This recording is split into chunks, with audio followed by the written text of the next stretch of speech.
Сәлем достар, бүгін сіздерге үй жағдайында өте оңай жасалынатын резинка түрін жасап көрсетемін. Егер ұнаса, видеоның соңына дейін қарап, менімен бірге жасап көріңіздер. Ол үшін бізге қажетті заттар алдымен осындай бисер, кез келген түсі, түрі бола береді, өз қалауларыңызға қарай, және леска, егер леска жоқ болса, бисердің жібі, одан кейін резинка.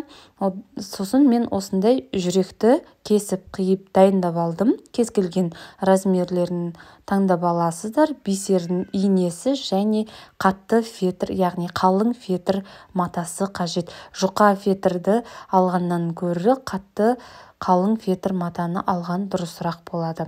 Одан ең алдымен осылай жүректі фетрге жақындатып, ручканың көмегімен осылай бастырып аламыз дайындап.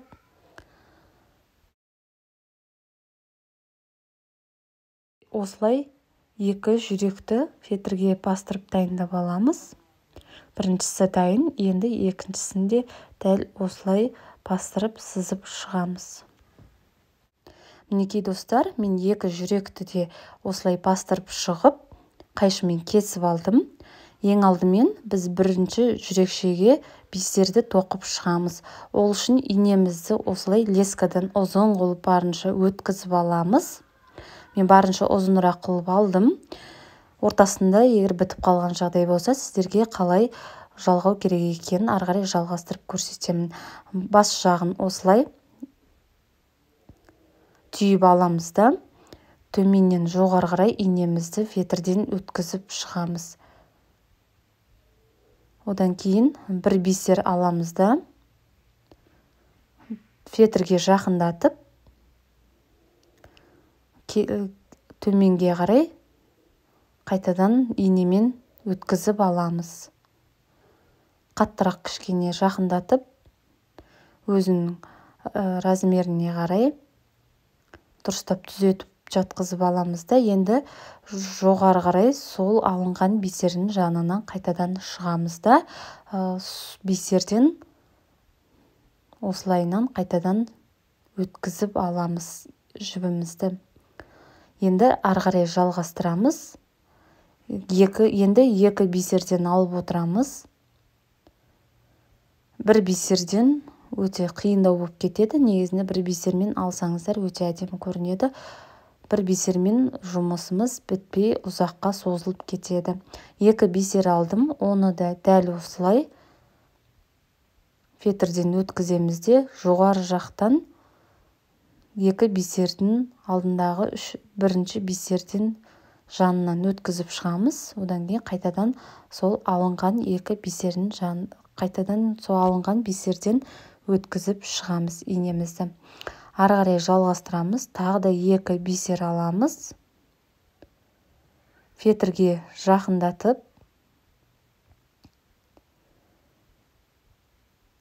енді төменге қарай өткіземіз фетрден.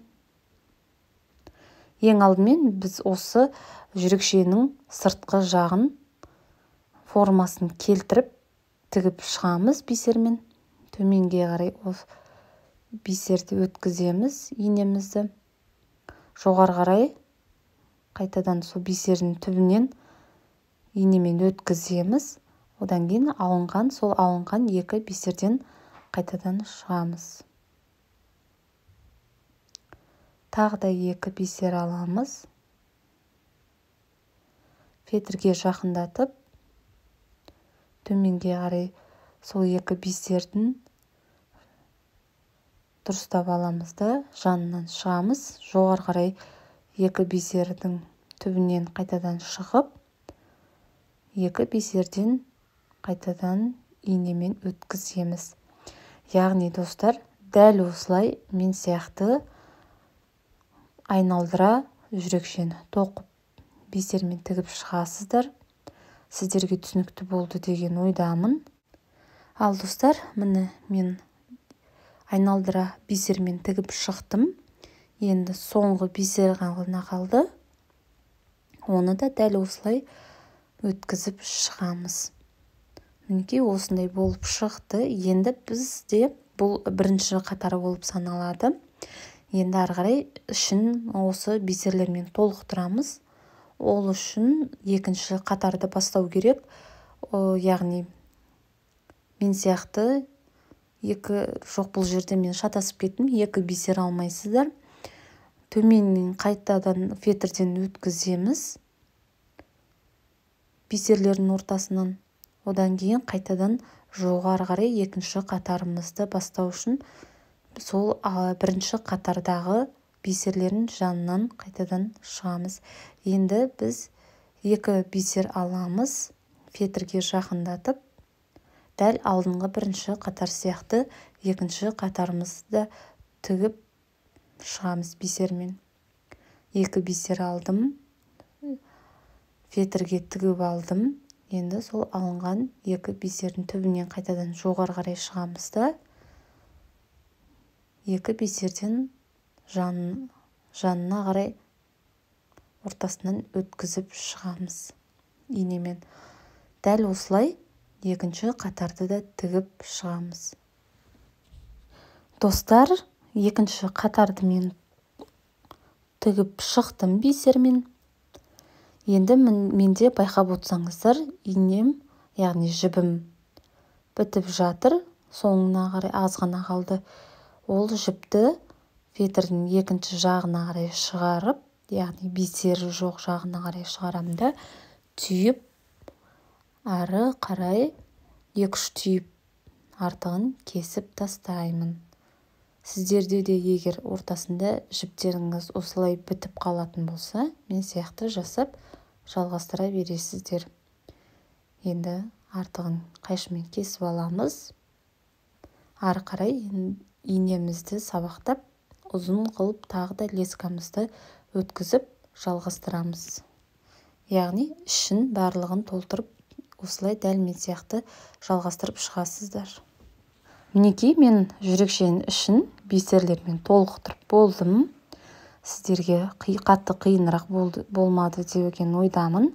Енді соңғы бізде инемізді сабақтап, түйіп, артығын жіптің, лесканың артығын кесіп тастаймыз да, ары қарай енді екінші фетрді тігіп шығамыз.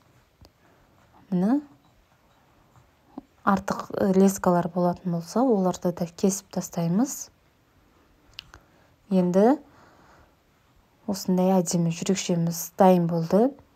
Екінші фетрді алып, оны да осылай жабыстырып, тігіп шығамыз. Алдымен біз жүрекшемізді жабыстырмай тұрып, яғни екінші фетрді тікпестен бұрын, осылай ортасынан 2-ке бөліп, 2 жағынан қайшымен кішкене сәл ғана фетр матамыз сиятындай етіп кесіп аламыз. Яғни 2 басынан осылайынан кесіп дайындап аламыз. Одан кейін кішкене фетр матадан 4 бұрышты қылып, дәл мен сияқты видеодағыдай кесіп дайындап аласыздар. Сол кесіп алынған жерден бір жағынан, сосын екінші кесілген жағынан ортасына резинканы мен сияқты саламыз да, өткізіп дайындап аламыз. Енді ары қарай ыстық клеймен 2 жағын жабыстырып шықсаңыздар да болады. Егер ыстық клей жоқ болса, жай ғана мен сияқты тігіп шықсаңыздар болады. Сіздерге қалай тігу керек екен қазір көрсетемін. Лескамен, яғни жібімізбен осылай байқатпай майда тігістермен тігіп аламыз. Ыстық клейлеріңіз болса, клеймен де жабыстырып шықсаңыздар болады. Дәл мен сияқты резинкамыз шығып, орнынан жылжып кетпес үшін 2 жағын осылайынан тігіп шығасыздар. 2 жағында майда тігістермен тігіп шықтым. Енді дайын болған бисері бар жүрекшемізді бір-біріне қосып тігіп шығамыз. Егер мен сияқты артық жерлері болса, қайшымен кесіп тастайсыздар.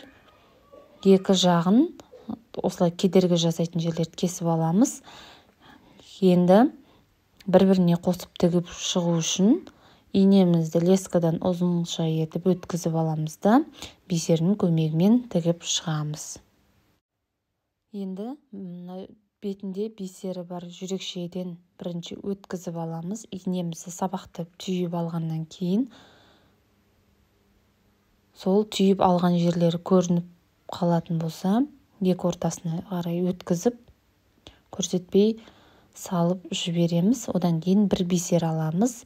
Енді екі фетрді бір-біріне қосып тігіп өткізіп аламыз бисерімізді екі фетрден. Одан кейін сол алынған бисерден қайтадан жоғары қарай шығамыз. Ары қарай тағы да бір бисер аламыз да, оны да дәл екі фетрден өткізіп аламыз. Жоғары қарай сол бисерден қайтадан шығамыз. Одан кейін тағы да бір бисер аламыз да, екі фетрді қосып өткізіп аламыз. Сол бисерден қайтадан өткізіп шығамыз.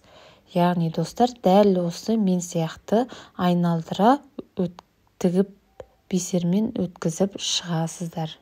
Міне мен соңғы бисерді алып өттім. Енді сол соңғы бисердің жанындағы бисерден ешқандай бисер алмай инемен төменге қарай шығамыз. Одан кейін төменнен жоғары қарай жанындағы бисерден өткіземіз. Кезек-кезек осылай бисер алмай, ортасында бисер де қалдырмай инемен өткізіп шығамыз. Енді бізде осымен жұмысымыз аяқталады. Енді тағы да жоғары қарай бір рет бисерден өткіземіз де жібімізді кесіп тастасақ болады. Егер сіздерге ұнаса, достарыңызбен бөлісіңіздер, лайк басыңыздар, комментарий қалдырыңыздар және менің каналыма тіркелуді ұмытпаңыздар. Қыздарыңызға осылай әдемі резинка үй жағдайында жасап беріңіздер.